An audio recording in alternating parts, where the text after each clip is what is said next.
Hi guys, இதை நீங்க எப்பயாச்சும் யோசிச்சிருக்கீங்களா? நம்ம சப்பாத்தி மேக் பண்ணும்போது நம்ம சப்பாத்தியோட ஃப்ளார் ரொம்ப சாஃப்டா இருக்கும். ஆனா அதுவே நம்ம ஹீட் கொடுக்க கொடுக்க அந்த சப்பாத்தியோட ஃப்ளார் ரொம்ப கிறிஸ்பியா மாறும். இது ஏன் அப்படின்னு உங்களுக்கு தெரியுமா?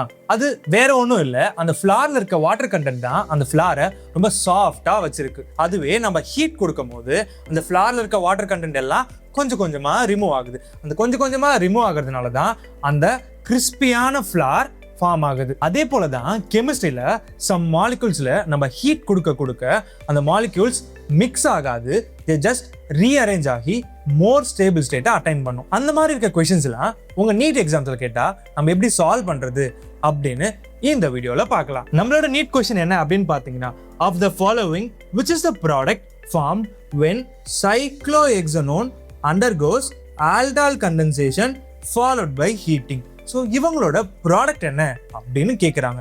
ஸோ நம்ம ஆல்டால் கண்டென்சேஷனோட ப்ராடக்ட் என்ன அப்படின்னு கண்டுபிடிக்கிறதுக்கு முன்னாடி ஆல்டால் கண்டென்சேஷன் என்ன அப்படின்னு சின்னதாக பார்த்துக்கலாம். அப்போ ஆல்டால் கண்டென்சேஷன் அப்படின்னா ஆல்டு, இதை நம்ம என்ன சொல்லுவோம்? ஆல்டிஹைட் அப்படின்னு சொல்லுவோம். ஓஎல் அப்படின்றவங்க நம்ம ஆல்கஹால் அப்படின்னு சொல்லுவோம். இப்போ கண்டென்சேஷன்னா என்ன? ரிமூவல் ஆஃப் வாட்டர் பை ஹீட்டிங்கை தான் நம்ம என்னன்னு சொல்கிறோம்? ஆல்டால் கண்டென்சேஷன் அப்படின்னு நம்ம சொல்றோம். ஃபர்ஸ்ட் ஆஃப் ஆல் நம்ம ஆல்டால் கண்டென்சேஷன் பண்ற காம்பவுண்ட் முக்கியமா ஆல்ஃபா ஹைட்ரஜன் வச்சிருக்கணும். நம்ம எடுத்துக்கிற ஃபங்க்ஷனல் குரூப்புக்கு பக்கத்துல இருக்க கார்பனை, which means first கார்பனை we have to say alpha carbon. அந்த ஆல்ஃபா கார்பன் பொசஸ் பண்ணியிருக்க ஹைட்ரஜனை தான் நம்ம ஆல்ஃபா ஹைட்ரஜன் அப்படின்னு சொல்லுவோம். அப்படின்னா நம்ம ஆல்டால் கண்டென்சேஷனுக்கு கண்டிப்பா ஆல்ஃபா ஹைட்ரஜன்ஸ் தேவை. அதுக்கப்புறமா டைல்யூட் NaOH, டைல்யூட் பண்ற NaOHல நமக்கு வாட்டர் மாலிகூல்ஸ் இருக்கும். அப்போ நம்மளோட ரியாக்ஷனுக்கு வாட்டர் மாலிகூல்ஸ் தேவை. அதுக்கப்புறமா condensation which is removal of water molecule. இப்போ ரிமூவல் ஆஃப் வாட்டர் மாலிகூல்ஸை நம்ம கண்டென்சேஷன் அப்படின்னு சொல்லுவோம். So for aldol condensation we need 2 moles of aldehydes and ketones. So நமக்கு கொடுத்துருக்க ரியாக்டன்ட் யாரு அப்படின்னு பார்த்தீங்கன்னா சைக்ளோஹெக்சனோன். ஸோ சைக்ளோஹெக்சனோனை நம்ம 2 moles of cyclohexanone அப்படின்னு எடுத்திருக்கோம். ஸோ இந்த ரியாக்ஷன்ல we need to add dilute NaOH. So dilute NaOH போட்டதுக்கு அப்புறமா நம்ம என்ன பண்ண போறோம் அப்படின்னு பார்த்தீங்கன்னா, நம்மளோட கண்டிஷன் என்ன?